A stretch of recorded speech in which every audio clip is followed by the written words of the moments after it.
I'm having trouble trying to sleep. I'm counting sheep but running out. As time ticks by, still I try. No rest for cross-tops in my mind. On my own, here we go. Salut à tous, bienvenue dans cette nouvelle émission de la chaîne Les Comics pour les nuls. Ça fait longtemps que j'ai été absent, que j'ai pas fait de vidéo, mais je voulais vous dire merci. Et ouais, merci même si j'ai pas été là.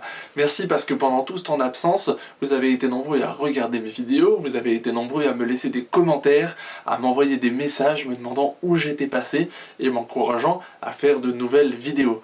Alors voilà, me voici. Merci aussi à tous ceux qui ont rejoint la chaîne pendant tout ce temps où j'ai pas fait de vidéo. C'est assez dingue parce que pendant tout ce temps où j'ai pas fait de vidéo, mon nombre d'abonnés a augmenté. Donc c'est juste incroyable et je voulais juste vous dire merci. Aujourd'hui, on va parler de Secret Wars. On va pas parler de toutes les publications Secret Wars, mais juste de celles que j'ai achetées. Secret Wars, c'est le gros crossover Marvel qui est publié en ce moment chez Panini. Pour faire court, tout est chamboulé dans l'univers Marvel. Je vous en dis plus dans quelques instants. D'abord, je vais vous montrer les titres que j'ai achetés. Alors, c'est un petit peu compliqué, Secret Wars, parce que Panini a choisi de publier toutes les séries qui sont publiées, et ça fait donc 11 kiosques en tout, avec le kiosque principal qui a la saga principale. Donc, moi, j'ai décidé de pas tout acheter, tout simplement parce que je peux pas, financièrement, et puis aussi parce que j'ai moins de temps pour lire des comics, et que, enfin bon, voilà, j'ai pas tout acheté. Donc, moi, ce que j'ai acheté, c'est forcément le Secret Wars, qui raconte l'événement, qui raconte en fait la saga principale Secret Wars, et ensuite, dans chacun des autres kiosque que je vais vous présenter, il y a les mini-séries, enfin je sais pas si on peut vraiment dire des mini-séries, il y a les séries qui prennent part à l'événement Secret Wars. Donc j'ai acheté Deadpool, ensuite j'ai acheté Civil War, ensuite Avengers, et enfin Spider-Man. J'aimerais bien vous dire que ce sont les meilleurs, mais en fait, j'en sais rien, puisque j'ai pas lu les autres. Je vais simplement pouvoir vous dire ce que j'en ai pensé. On commence tout de suite avec le numéro principal de la saga, c'est Secret Wars numéro 1, qui contient donc Secret Wars Prologue, et ensuite Secret Wars 1 et Secret Wars 2. Le pitch de Secret Wars, et si vous voulez en savoir plus, je vous invite à aller voir la vidéo des Chroniques de Marvel juste ici. Le pitch de Secret Wars est très simple. Dans son magazine Avengers, Jonathan Hickman nous parle depuis des mois et des mois des incursions. Ce qui se passe, c'est que dans le multivers, il y a des terres qui entrent en collision les unes avec les autres, et ça détruit les deux terres. On est arrivé à un point dans l'univers, dans le multivers, où il ne reste plus que deux terres. La Terre que l'on connaît, la Terre 616, et la Terre Ultimate, et ces deux terres vont entrer en collision. Ces deux terres entrent en collision, malgré tout le travail des Illuminati, ce groupe de héros qui a essayé de faire tout son possible pour empêcher cela. Si vous voulez en savoir plus vraiment, allez voir la vidéo de Marvel, il explique ça bien mieux que moi. Mais donc ces deux terres entrent en collision, et elles ne sont pas détruites, pas complètement, mais on se retrouve avec un monde, un nouveau monde patchwork qui s'appelle Battleworld. On comprend au tout début de Secret Wars que sur ce monde règne une personne qui s'est érigée en Dieu, et c'est... Allez, je vous le dis ou pas? Ouais, je vous le dis. C'est Fatalis. Le docteur Fatalis s'est érigé en Dieu sur ce monde. Ça, c'est tout ce que vous verrez dans ce premier numéro de Secret Wars. Comme Marvel le dit dans sa vidéo, on comprend pas toujours tout. Et c'est normal, parce qu'on arrive sur un nouvel univers. Tout ce qui s'est passé dans l'univers Marvel avant, on balaye, on oublie. Peut-être qu'on n'oubliera pas après Secret Wars, on ne sait pas trop. Hein. Je ne sais pas du tout ce qui va se passer avec Secret Wars après Secret Wars pour l'instant. Mais on oublie, et on arrive sur cette nouvelle terre, patchwork, gouvernée par Fatalis, avec plein de choses qui peuvent en lisant ça, nous paraître complètement incohérente parce que complètement différente de ce qu'on a l'habitude de lire. Mais c'est très très intéressant. Ce magazine est vraiment vraiment super cool. Ce crossover est vraiment...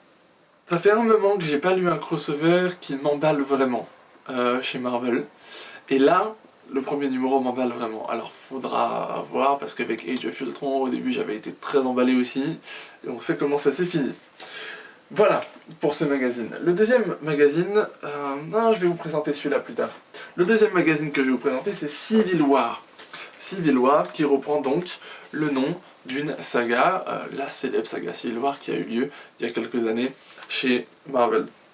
La plupart des sagas qui sont publiées sous Secret Wars reprennent le nom d'anciennes sagas Marvel. Donc on a là-dedans Civil War, 1872, Hail Hydra et Planète Hulk. Je vais pas vous parler de toutes les séries. Si vous voulez voir des vidéos qui vous parlent de toutes les séries, vous pouvez les trouver facilement dans la vidéo de Marvel par exemple. Il le fait très bien. Je vais juste vous parler de mes séries préférées. Civil War, j'ai beaucoup aimé Civil War, d'autant que je viens de lire Civil War, la mort de Captain America, qui est publié dans la collection Hachette. C'est très intéressant. En fait, on voit ici deux pays côte à côte, l'un gouverné par Captain America, l'un gouverné par Iron Man, et on va voir les héros, enfin une troisième personne qui essaie de mettre en place des pourparlers de paix entre les deux héros pour faire la paix entre les deux pays qui sont déchirés depuis la guerre civile qui a eu pour point de départ le même que dans la saga Civil War, c'est-à-dire la loi de recensement des super-héros. Donc ça, j'ai vraiment beaucoup aimé. Les dessins sont cool, j'ai vraiment bien aimé les dessins. Et les dessins qui sont de Leinil Francissiou, donc... vous savez, j'ai tendance à pas du tout regarder les noms des dessinateurs quand je lis les comics. Et en fait là, quand je vais vous dire les noms des dessinateurs, je les découvre en même temps que je les lis. Et c'est vrai qu'en voyant le nom de Leinil Francissiou, je comprends pourquoi j'ai aimé les dessins. Voilà, et la deuxième série qui m'a beaucoup plu dans ce magazine, c'est Planète Hulk.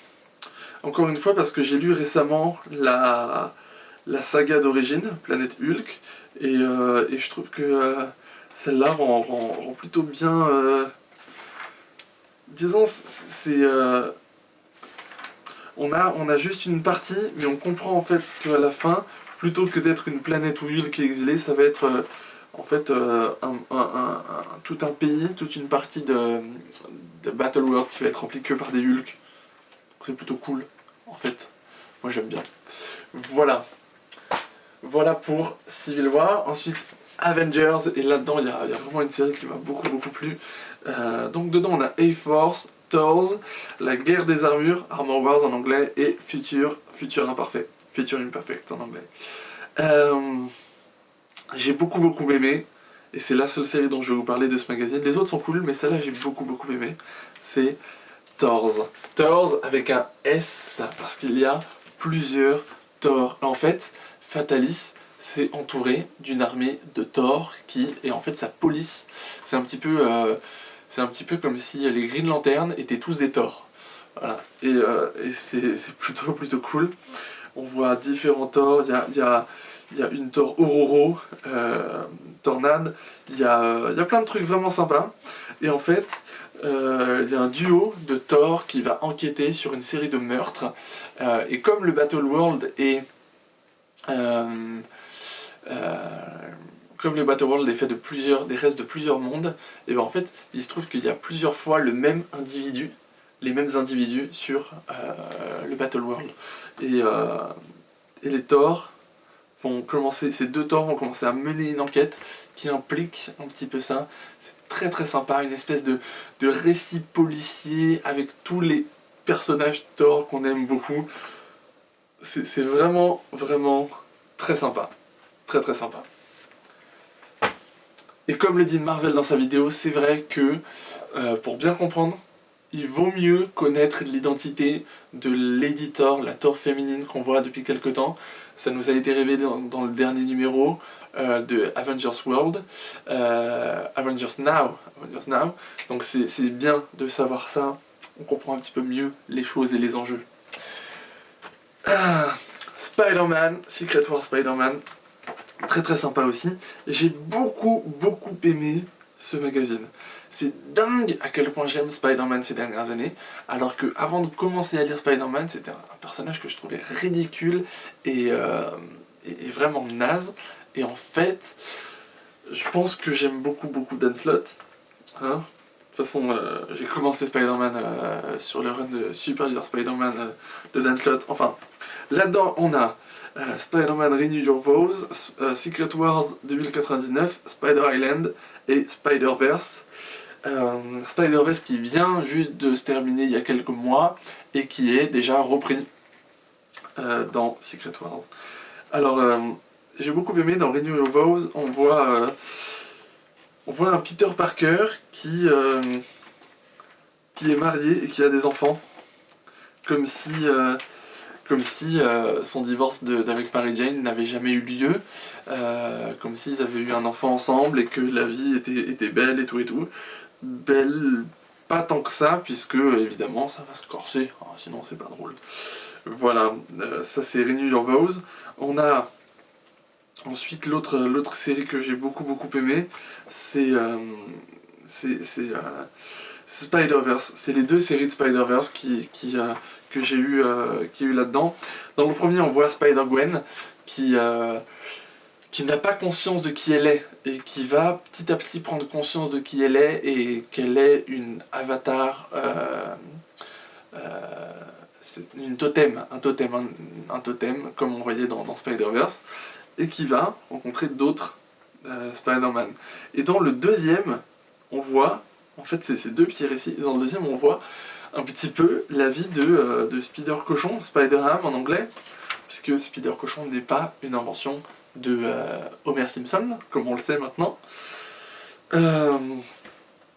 Et c'est très sympa aussi. C'est très sympa de voir un petit peu des aventures de Spider-Cochon. Et on finit par vraiment mon coup de cœur de ces Secret Wars que j'ai acheté, c'est Secret Wars Deadpool.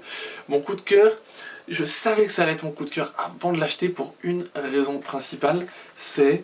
Alors, il faut que je regarde pour dire le titre complet parce que je m'en souviens jamais. Ouais, c'est juste Giant Size Little Marvel AVX.